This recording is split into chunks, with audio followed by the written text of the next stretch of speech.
this is Jim from Safety Wars. Before we start the program, I want to make sure everyone understands that we often have OSHA and EPA citations, along with some other regulatory actions from other agencies, legal cases, and criminal activity. Everyone is innocent until proven guilty in a court of law. Proposed fines are exactly that, and they are often limited, reduced, or vacated.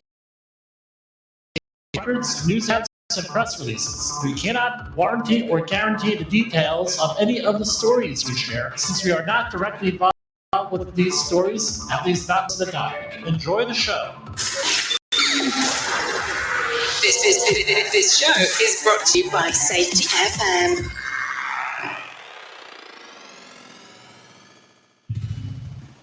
And from the border of liberty and prosperity, the highway to the north, this is Safety Wars for Wednesday, February 7th, 2023. How's everybody doing out there? I hope okay.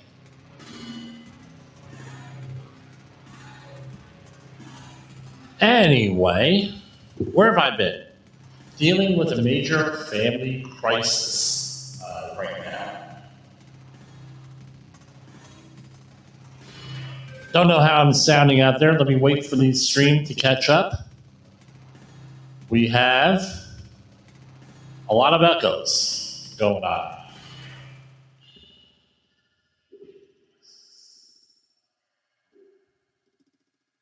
Okay, let me see what's going on here.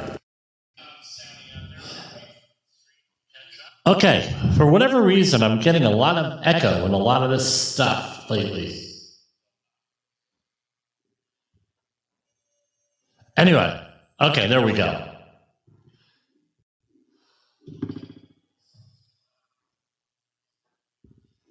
Okay, I gotta figure this out because it's like every program and everything else that we're doing here. And this keeps happening and it keeps changing and it keeps doing everything else. Okay.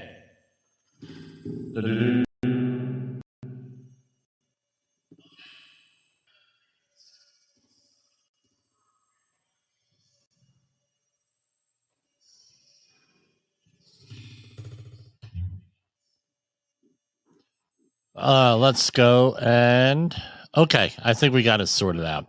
All right, where have I been? I've had a major family crisis over the last 2 weeks. Actually, one minor one major one.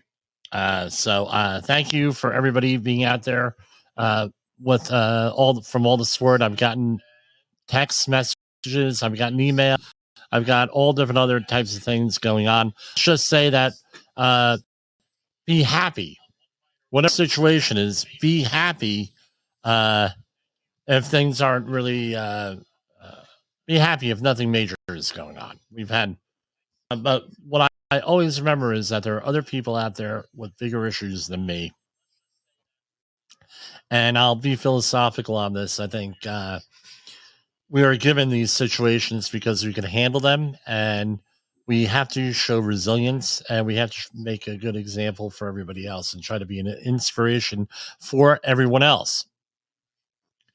At least that's what I keep telling myself. But when you're in that situation, you don't really, it's kind of hard to see the bigger picture with things. I'm told that the book of Job, right, and from the Bible, right, all of these we could understand. We're not to really understand the things, bigger things out there, long-term stuff going on, the overall stuff. I've had a lot of bad things happen to me. I'm not saying I got more bad things than other people, but I've had a tremendous amount of bad things happen to me over the years. And one thing that I've always learned is that with all this stuff that there are, what's the word I'm looking for?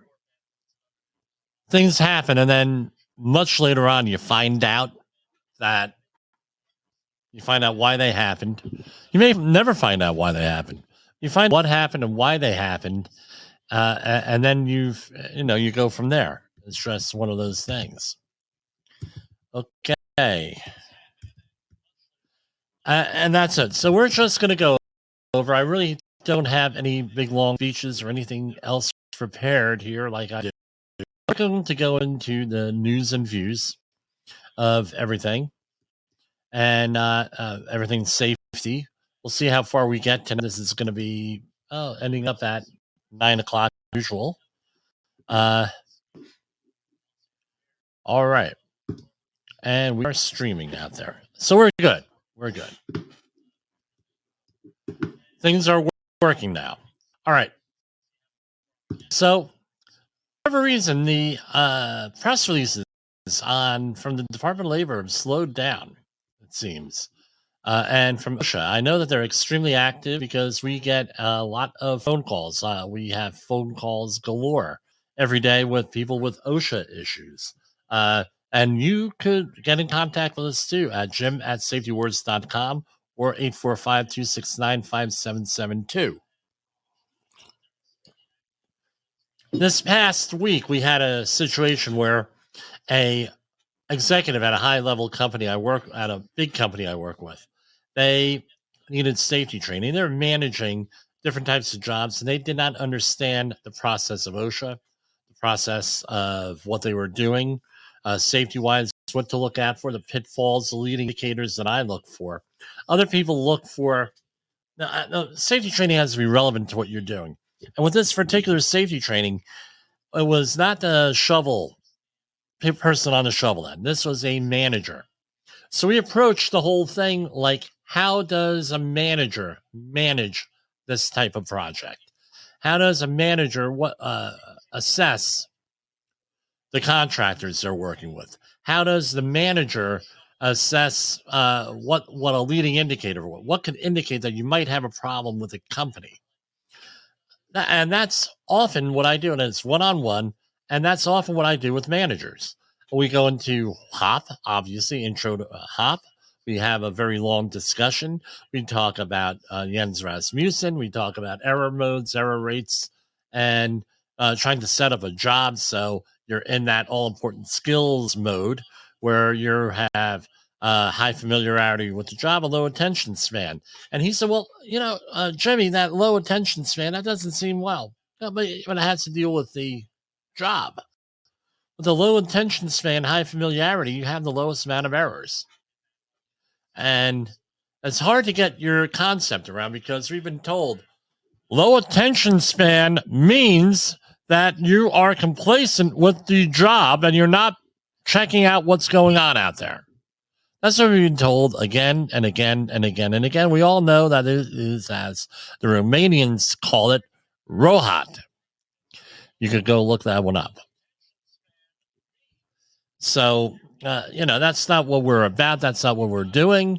We're about making things safer. The other thing I came across, I have a lot of little things I put down. Predatory hiring. Then we have safety tyranny. All these things are out there, right? We've coined here a couple of other terms, but that's the other thing. Safety tyranny. Do you really want to rule your job site as a tyrant? My opinion is this, and this was my client's experience with everything and a lot of other safety professionals. The more you have a commanding control type situation where you will, right, like Eric Cartman from South Park, you will respect my authority, right? And walking around like a Department of Interior guy, right? Not a little spoof. I know that's a little bit of an older reference there. That's the less effective you're going to be doing safety. So I try to keep things light when I'm in the field. Keep things light. Keep everybody getting along. No, get the donuts once a week for the job, right? Whatever. No, name your thing. Try and get along. No, I was talking over the weekend with around the campfire at a Boy Scout event with another father who's also an assistant scoutmaster, and we were just talking about work and everything. I never really got to know this gentleman. Really great guy, and never had a problem with him. But you don't get to know people. my opinion, unless you're sitting around a fire, and if you have shared experiences, shared struggles, in this case, getting a campfire started, you tend to get to know the person. So I got to try to get to know him, and one of the things that he said, and he's an occasional listener out there. He says, "You do know that your data that you generate, that you're talking about, all your safety stuff out there, uh, people are making models with this, and he's in charge. I'm not allowed to go into details. But he's in charge of he's one of the people in charge of an organization that uses safety data, among other things, to write to input into computer programs to assess risk. And it's all proprietary, and it's he works for a company you've heard of. Anyway, he said, this is all really interesting what you're talking about, because a lot of stuff that you're auditing in the field that I hear we were talking about work. Well, what do you audit? Things of that nature. I've been auditing a lot of regular general industry offices that have insurance policies that the insurances are from overseas, and they require a very detailed safety audit. And he says, all that data that you're generating goes into programs like, right. And I said, well, that's really interesting. So we talk about predicting accidents and things of that nature, but there are actual people out there that do this for a living. And to hear it from a programmer's perspective, it was pretty interesting. But the same basic rules apply, what we've always said here and what we've always said in other venues. It's extremely difficult to predict an accident. Accidents happen almost at random, unless, and I've always put this caveat in, unless you're able to generate a lot of data points. And I mean a tremendous amount, because that's the way statistics work. And they have to be objective, not subjective, objective data points. And I said, well, how many data points are you looking at here that, with your programs to assess risk? He says, for a reliable program, you literally have to be thousands and tens of thousands of data points being generated all at the same time. And I was like, wow, that's really interesting that you would say that. So what does that mean for us? What do we do with that? Your organization, are they generating thousands of subjective data points? Or I'm sorry, thousands of objective data points? Or are they doing subjective data points? Because unless they're doing that, at least according to this person, the models are all Guvno. So something you have to do. I said, well, how reliable are your stuff? He says, for what we do and then what we're assessing risk on, pretty accurate. I said, okay, we'll leave it at that. Here we have a federal court orders a Portland restaurant to pay $540K to employees after illegal splitting tips. And there's a lot of talk out there, a lot of controversy on tips out there. A lot of people feel, ridiculous about the tips. I mean, they add on tips onto everything automatically now, and people don't watch, and they add more to the tips. So, for example, you go out to a restaurant with 6 people, they're going to put an automatic tip on there, and then people will watch, and they add more tips. So where does this come out to in this country? Because it doesn't happen too much in other countries. It comes back to what I've read, back to the Civil War and prior to the Civil War in this country, and in the Deep South, and even where they didn't want to pay people anything. They were former slaves or anything else, so they let the customers pay folks. And this is where it came into, and it's kept up and with the restaurants. I tell you what, I have mixed feelings on tipping. But here we have an investigation by the U.S. Department of Labor's Wage and Hour Division found 11 restaurants operating under a Portland-based restaurant chain illegally allowed, and we don't normally mention names here, illegally allowed managers to participate in tip pools. By doing so, with a portion of employees earn tips. Federal law prohibits some restaurant employees from tipping out of managers tipping out managers from a tip pool, including paid on an hourly basis.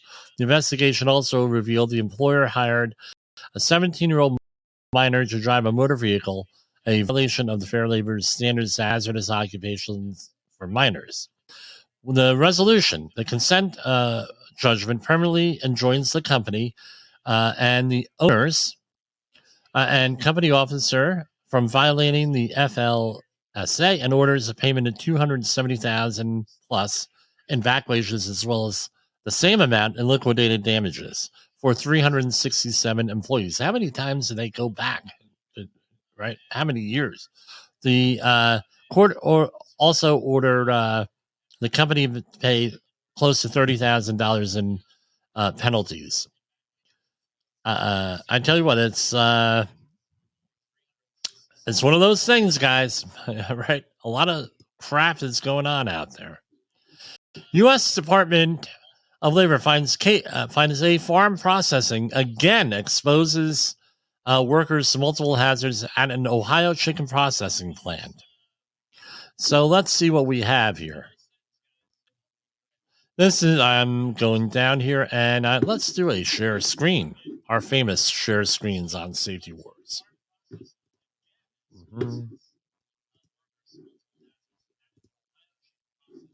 Do a share screen to get this up here, and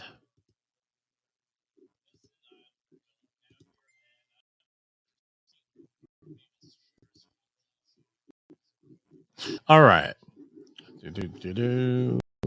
Come on back. And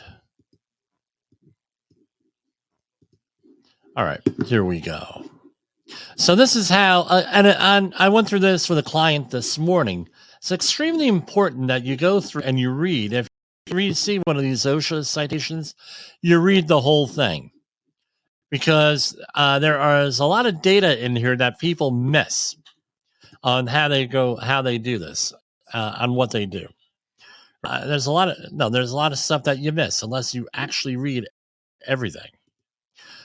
Now, okay.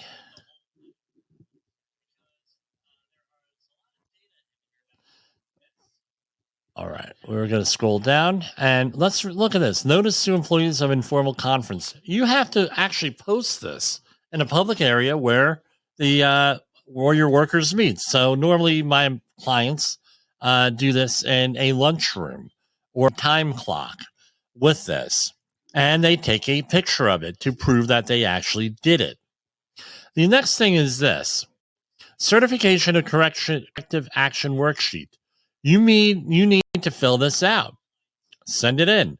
Why? Because then it gets into everything. And if you know, it gets inputted into a database. Whoever, that's my belief on here. And here we have I love this, USC 666.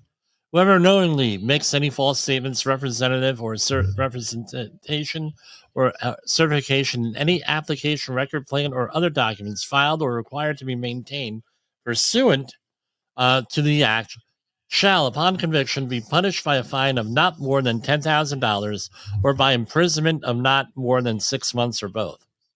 So if you have a client that wants to mess around with this, make sure your name isn't on it, number one. If you're an employee, make sure your name is not on this. Right? This has got to come from a manager. That's what I always recommend. So this company here, the inspection dates were from last August to January of this year. And the issuance date was today, on the 7th. Citation 1901 series. Vertical clearance above any stair tread to any overhead obstruction is at least 6 foot 8 inches as measured from the leading edge of the tread. On or about August 7, 2023, in the sludge press building, there was an overhead obstruction at a height of approximately 49 and a quarter inches above the leading edge of the third stair tread, caused by a sludge discharge by running across the stairs that was used to access a platform. Posing employees trip and fall hazards, ascending or descending the stairs. This is a new one for me. I thought Now, some of the things out there, you're like, man, would anybody actually ever do that? Yeah, well, the regulation is there, so we should do that. So that was $10,140. Each one, item 2, each flight of stairs having at least 3 treads and at least 4 risers equipped with stair rails and handrail systems. Handrail systems and handrails as follows. Okay, and they did not have a stair rail on 2 staircases, $10,140. Citation 1, item 3, again, 3A. This is lockout tagout, $16,131. They got him under the new fine level, right? Maybe that's why they put the inspection out to January on that, to get the new fine fee schedule here, because this, I don't know. So the established procedures for the application of energy control, the lockout or tagout procedure, shall cover the following elements and actions, and shall be done in the following sequence as required by 29 CFR 1910-147. Again, they did not have, let's see here. So there are employees are exposed with associated moving parts of hydraulic lifting arms and going nip points and unguarded chains and sprockets caught between the hazards between moving edges. The employer did not implement an energy control application steps as the machine was not shut down or turned off to perform servicing work. So if you're going to service something, you got to go through the lockout tagout, which I always point out on the hierarchy of controls is a rule and therefore an administrative step, and therefore you're going to have people, it's not very reliable, right? Not very reliable. Well, Jim, what do you mean? Well, lockout tagout is a set of rules, guys. Not very reliable. Yes, you're eliminating a hazard. However, you're getting there through a rule. And how often do our rules violations there? Well, $16,131. 1910-147, again, not a personal personal lockout or tagout advice, not a fix. $0 there. Citation 1, item 4, serious. No guards. $12,676. Machine guarding. Citation 1, item 5, type of violation, serious. No guards. Again, $12,676. Citation 1, item 6. No, all sprocket wheels and chains shall be enclosed unless they are more than 7 feet above the floor or platform. $12,676. Citation 1, item 7. 1910-219.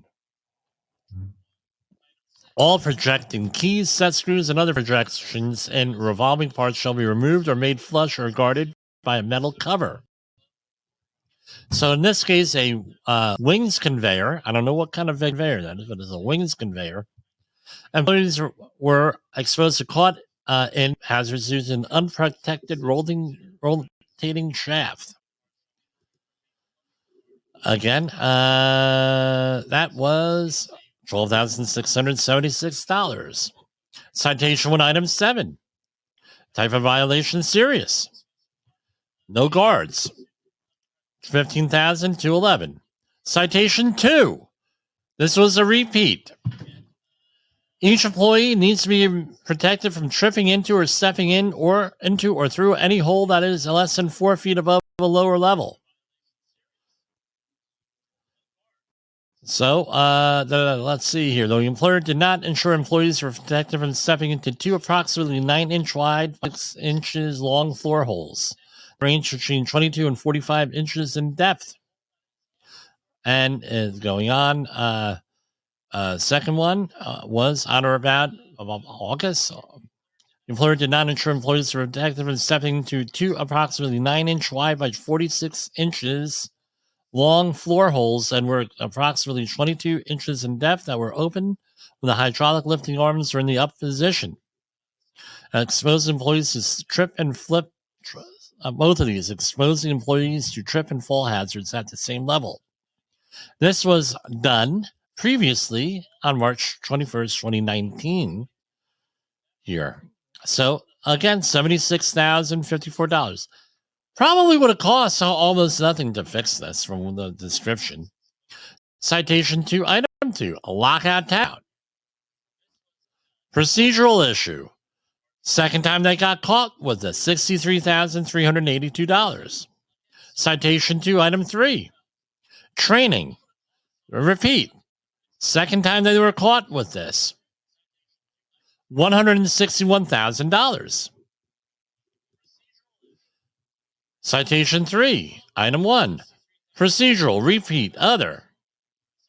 And again, no procedures with this sum, $1,267. They went easy on that because it was a repeat. Citation 3, item 2, a repeat, other, $506. And the width of working space in front of electrical equipment shall be the width of the equipment or 30 inches, whichever is greater. In all cases, working space shall permit at least a 90-degree opening of equipment doors or hinge panels. $506. Again, locking a door to open it. We're almost there, guys, and we'll take a break. Citation 3, item 3, type of violation, repeat, other, unless specifically permitted otherwise in paragraph blah, blah, blah, blah. Flexible cords and cables may not be used as substitute for the fixed wiring of a structure. Again, on or about blah, blah, blah. A flexible cord was used as fixed wiring for a death on arrival conveyor drive motor. Again, this was a repeat, $1,267. And the final one, citation 4, item 1, 1910-178. That is an powered industrial truck. Nobody trained. By the way, I'm doing 2 days of training on that this week. You need it? 845-269-5772.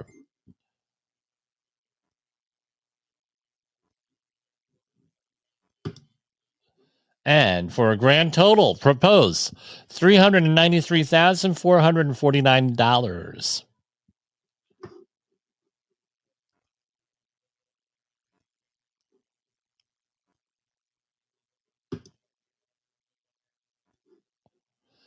Okay, and we're going to go to commercial break.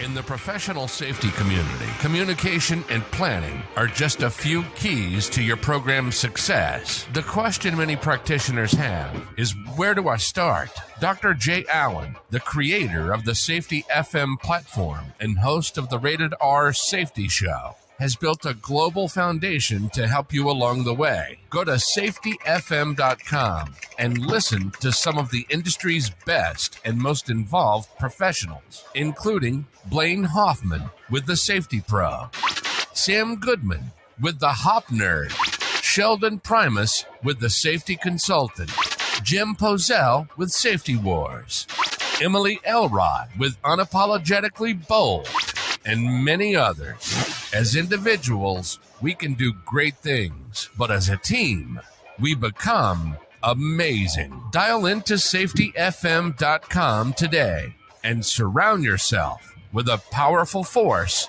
of knowledge and support.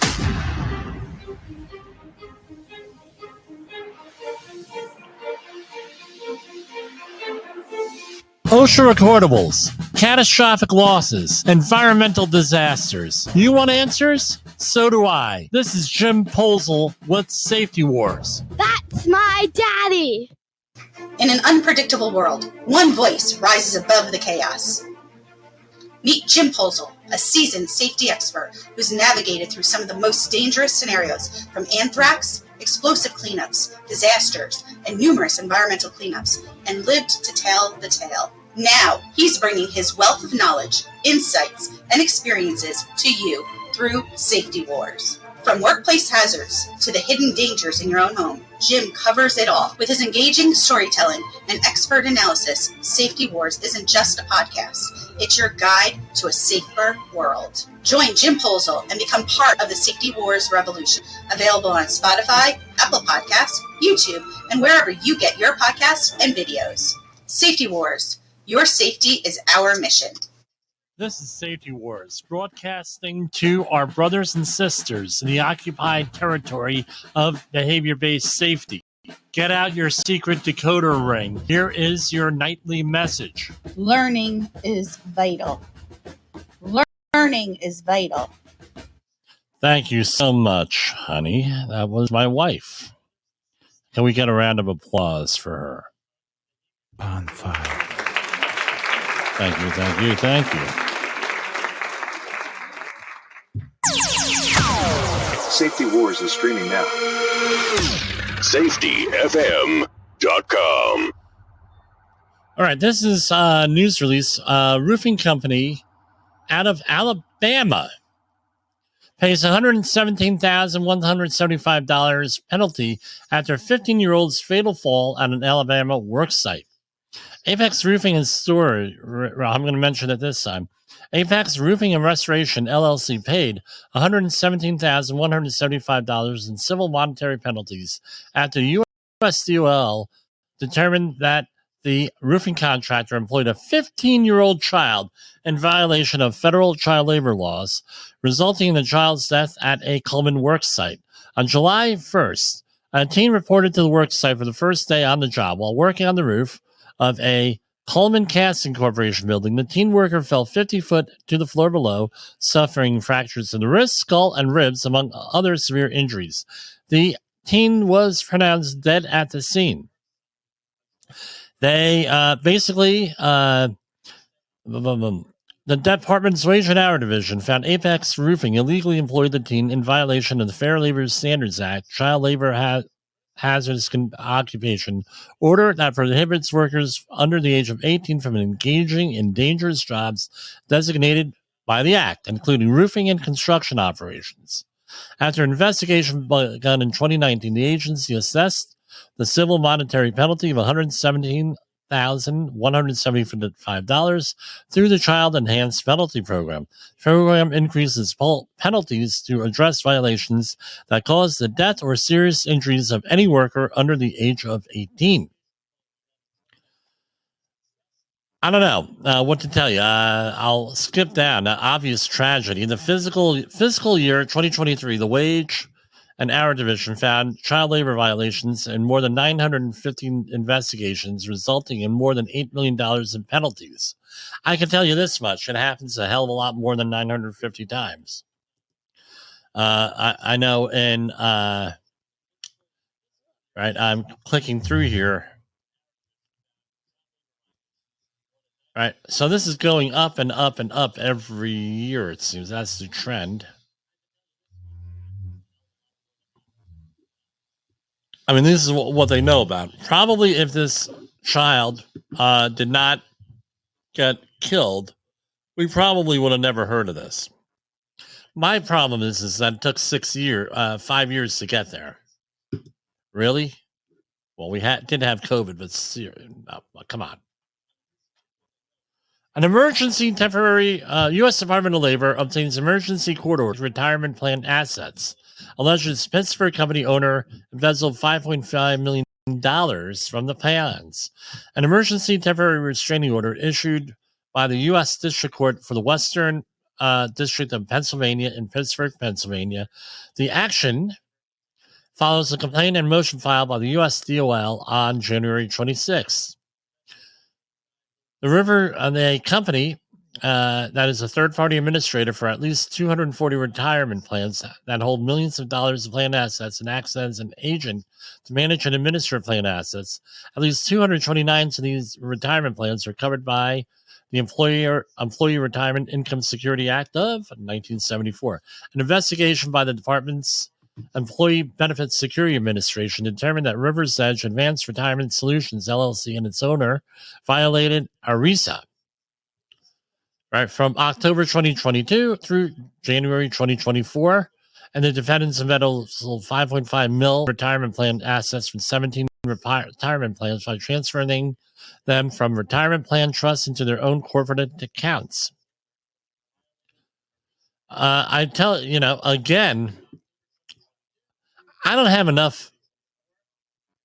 I don't have enough background on here to really comment. I'm just going to put it out there. Here's another one. Steel agriculture employer pays 18,000 back wages and penalties. Right, and it's out of Steel, Alabama.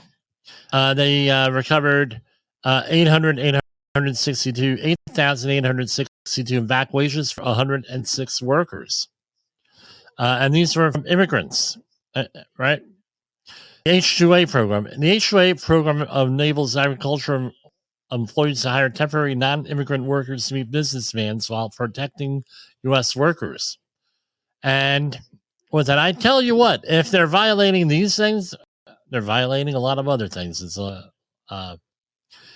a leading indicator. U.S. Department of Labor cites Alabama construction employer after heat illness claims life of 33-year-old worker at a Huntsville job site. This was released on Friday, on the 5th, Monday. During the peak summer in July 2023,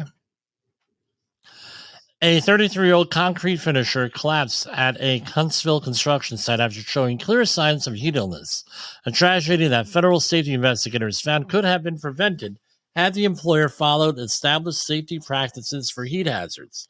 An investigation by the U.S. Department of Labor's Occupational Safety and Health Administration into the July 28, 2023 fatality found workers of SJ&L General Contractor were hand-forming concrete curbs run as the heat index neared 107 degrees and humidity climbed to 85%.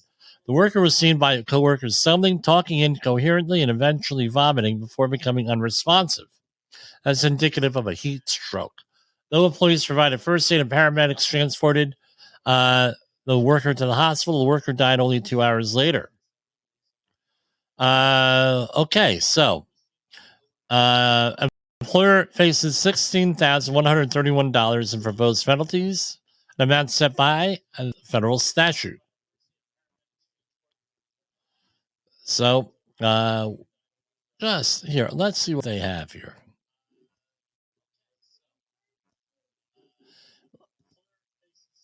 Okay, so this is what they did. This is a little bit sneaky here.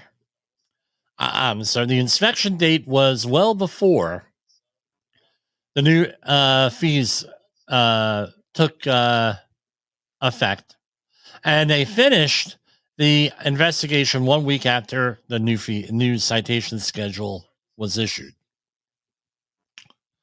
A little bit dirty there. I don't like that. I don't like that kind of stuff. That's not nice.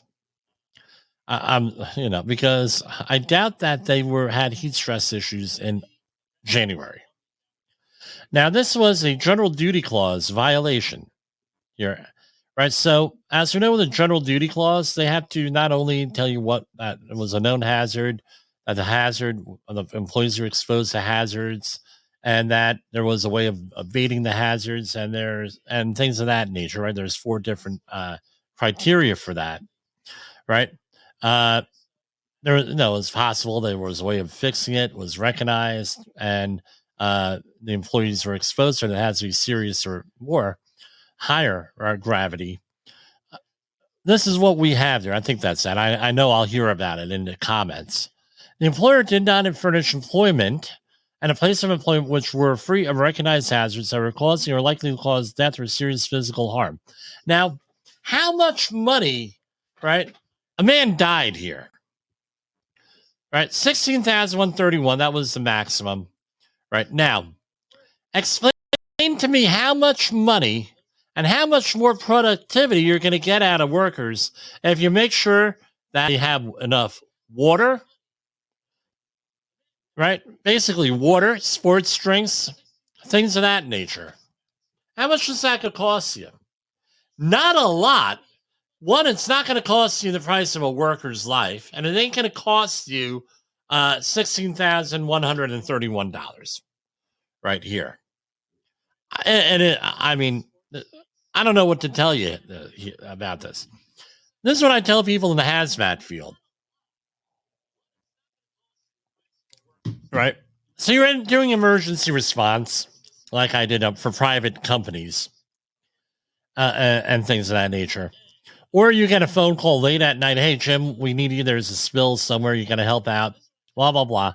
What did I always do? And then what do I always recommend everybody do?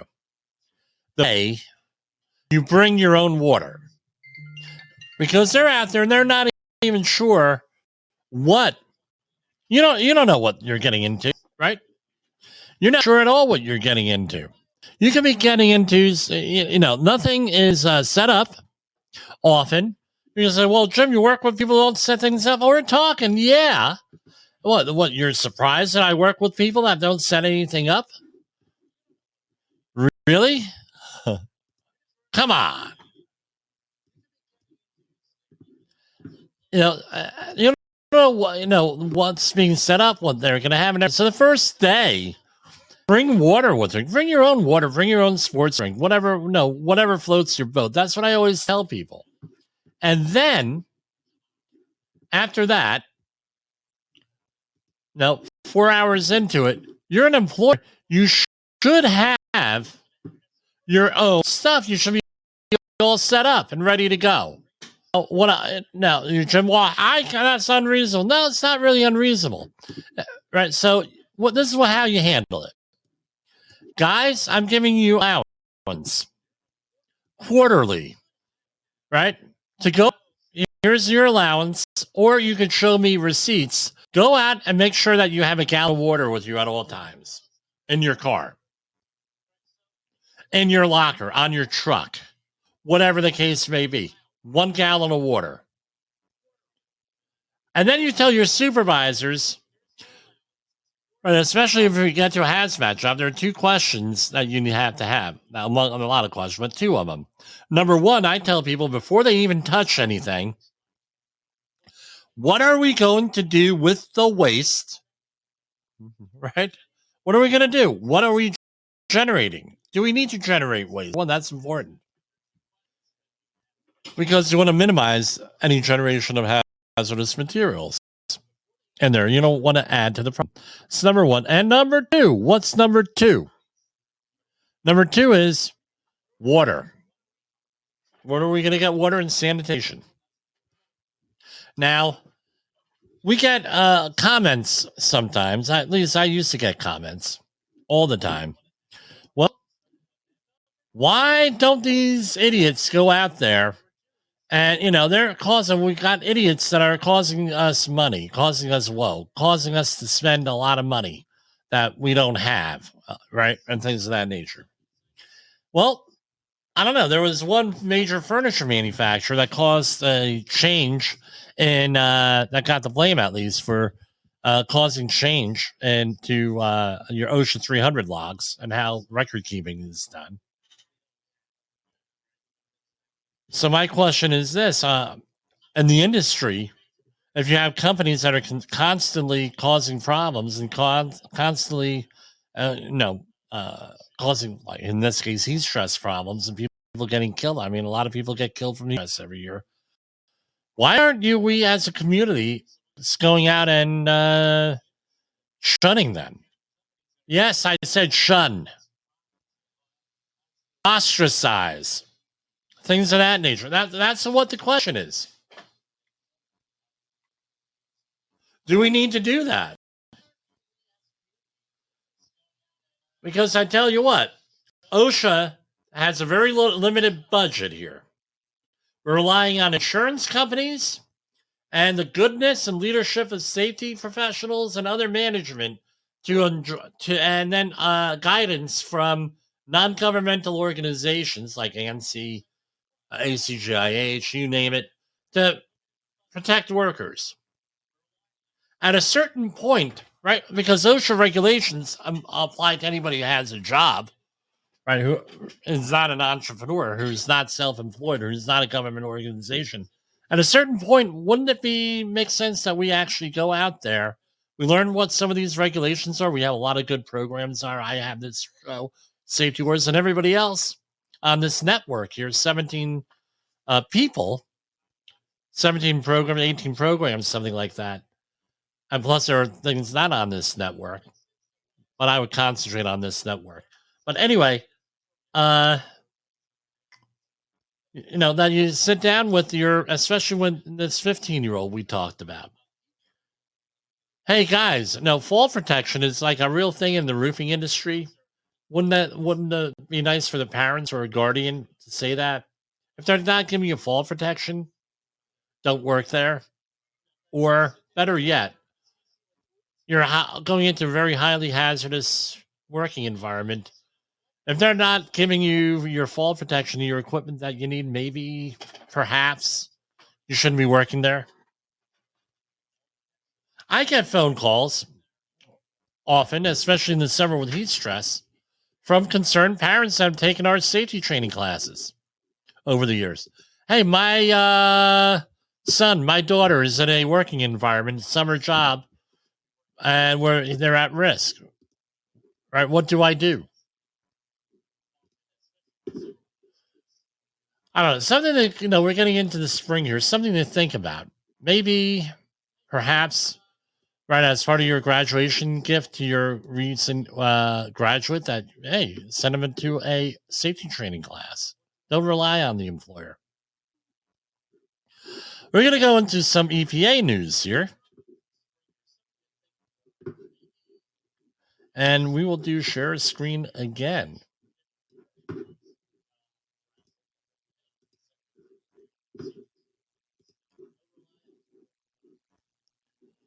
Right, some of the stuff I got on here is non-governmental websites, and I show non-governmental websites on here. EPA reached a settlement with Greenridge Generation LLC on actions to address compliance with coal ash regulations. What do we got here? Today, the U.S. EPA, and this is February 6th, announced a settlement under the agency's coal ash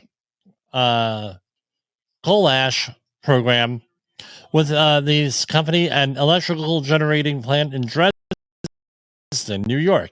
The settlement, the first National Enforcement Compliance Initiatives, commits the company to address groundwater monitoring issues and to ensure the proper closure of coal ash surface impoundment under the RCRA Act, Resource Conservation Recovery Act. The company will also pay a fine of $105,000. Prior to 2015, the management and disposal of coal ash was not regulated at the national level. It was regulated to varying degrees, if at all, by some states under various programs. Historic disposal occurred through placement of unlined surface impoundments and landfills without proper containment management. Contaminants from coal ash can pollute waterways, groundwater, drinking water. So here we have what they're talking about are heavy metals, cadmium, arsenic, and cobalt, and the big one is mercury. So, okay, there we go on that. Now, there was some weird news out there, right? With now we're going to go on over to study finds. All right. Category 6, why a devastating new hurricane level may be coming soon. This is an article by Study Finds staff out of Berkeley, California. With global warming and rising ocean temperatures making it even more catastrophic, climate scientist Lawrence Berkeley National Laboratory proposing the addition of a hypothetical Category 6 to the Saffir-Simpson wind scale. The update would aim to address the estimation of risk. And the article goes on and on. Okay, well, that's good. Updating, things as a profile for that. Right? Scientific knowledge increases. Here we have another one here. Computer internet connection is slow. And Viagra for dementia. Erectile dysfunction linked to Alzheimer's protect. The ED medications like Viagra may provide an even greater health benefit, preventing Alzheimer's disease. A new study finds that these drugs reduce the risk of developing Alzheimer's by nearly 20%. The problem is that I'm going to say this. I want to know who funded this, because right now these drugs are not covered by insurance for most things. right? That's why they have all those things up in Canada, overseas, getting this stuff. So, is this a thing where the insurance companies are trying to get this to be covered by insurance, or the companies are trying to get this covered by insurance? Right? That way, everybody makes more.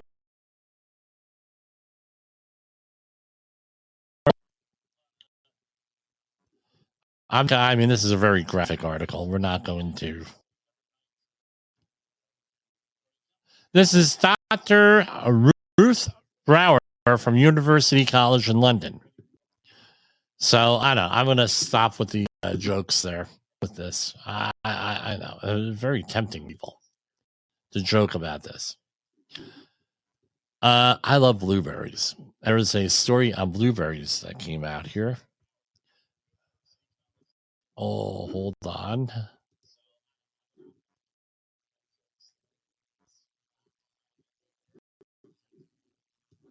All right. Light scattering discovery explains why blueberries are blue.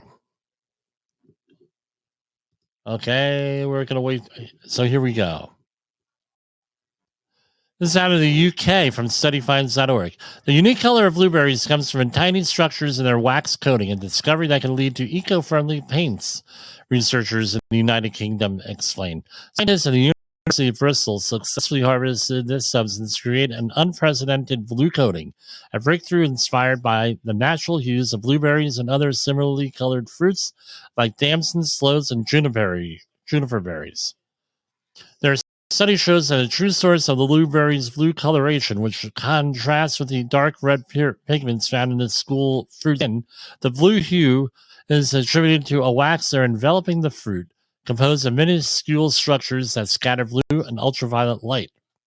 The scattering effect gives blueberries their blue appearance to human eyes and a blue UV appearance to birds, stemming from the interaction of light with a randomly arranged crystal. Wow, that's interesting. Okay. Most people, this is from study finds, most people clueless about their own blood pressure and cholesterol. Less than half of the population is aware of their own blood pressure, a new study reveals. Researchers from Ohio State reveal that while many adults can recall their childhood address or their best friend's birthday, fewer than half of them know anything about their blood pressure readings or ideal weight. Moreover, fewer than 1 in 5 people know their cholesterol and blood sugar levels.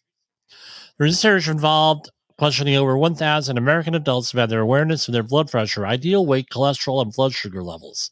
Conducted by researchers at the Ohio State University, the team aimed to highlight the importance of monitoring these health metrics to identify risks of heart disease.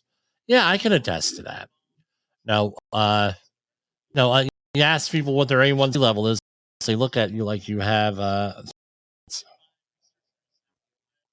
You ask a diabetic what it is, and if they, right, again, that's another leading indicator. What was your last A1C? Guess what? They don't. Now, this is one that I can relate to. Dangerous after effects linked to using mixed reality headsets. I had not heard of mixed reality until I read this article the other day. Mixed reality head becoming all the rage. These cutting-edge devices, which overlay digital content onto the real world through pass-through video technology, can revolutionize our daily lives, yet they come with a set of challenges that might hinder widespread adoption for continuous use. Stanford University researchers have uncovered unsettling facts while studying headsets, including dangerous after effects.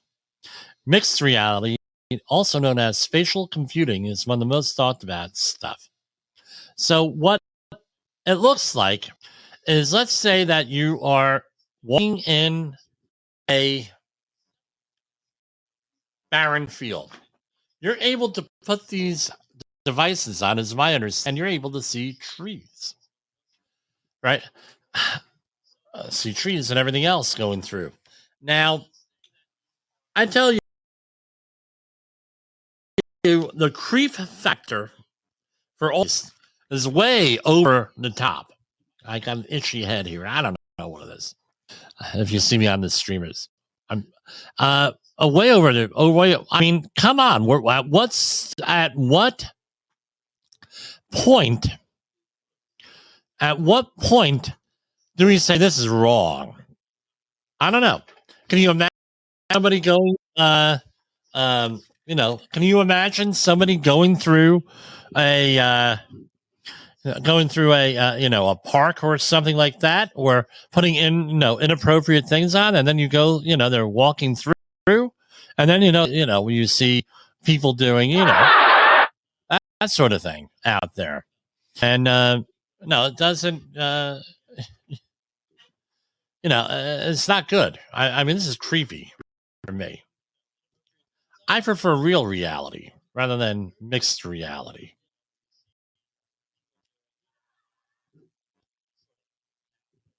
Bar scene dying. Gen Z wants to drink at home. Could drinking at home become the new night out at the bar? A new 2 and 3 Gen Z wine enthusiasts offer the companies when it comes to drinking. The poll of 2,000 American adults between 21 and 26-year-olds finds that those who enjoy wine, only 23% would choose to go to a bar, and only 18% would opt for drinking at a live event. For Gen Z wine enthusiasts, having a glass is important as an opportunity to be social as hanging out with friends. Now I noticed this when I was, my parents passed away recently. We were cleaning out the house, and my dear cousin Susan, who is an occasional listener, did bring up something very observant. And my other friend Nora, same thing. Now, back in the day, 60s and 70s, when people had large families, every weekend there was stuff going on. And when we cleaned out my mother's house, we found a lot of stuff from the 60s and 70s. Well, touched since the 60s and 70s, alcohol. And, because every weekend people drank at home. Now, I think more is going on here than the story mentions here. This is also all study finds. We're taking that. I tend to do that once a week. Here, take everything from study finds. You go out, again, when you go out to a bar, how much a glass of wine go for? And I don't mean like good wine. I mean, $10 for a glass, $10 for beer. You want to go out and have a good time, guess what? You're, with that. Now, on the other hand, who wants to get caught with a DUI or DWI in New Jersey? DWI or DUI? Is that really what you want? So, we have Uber, we have Lyft and everything else, but no, driving drunk, not a good idea, never a good idea. And maybe this is just things catching up here. Catching up. The generation now comes up. Hey, I get the generation. A lot of them don't want to drive. Now they don't want to go out and drink in bars. Maybe I've had a conversation with my colleagues with the young adults. They sit at home on Zoom or Teams. And they go with friends and they start drinking. This started during COVID, right? I know a couple of the organizations I work with, that's what they had a Zoom social hour. Okay, we're going to watch a movie, whatever else, for an hour and a half, and watch it as a group here. And they'll throw in an old movie and have it on Zoom. That sort of thing. I don't know. Oh, well, we're at the top of the hour here, and I want to thank everybody for tuning in tonight. And we will see you tomorrow. Let me do our outro here.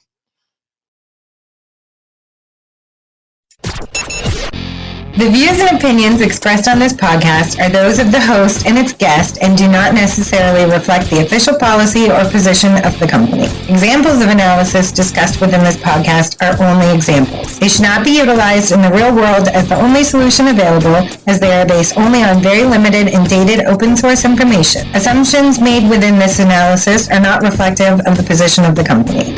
No part of this podcast may be reproduced, stored in a retrieval system, or transmitted in any form or by any means, mechanical, electronic, recording or otherwise, without prior written permission of the creator of the podcast, Jay Allen.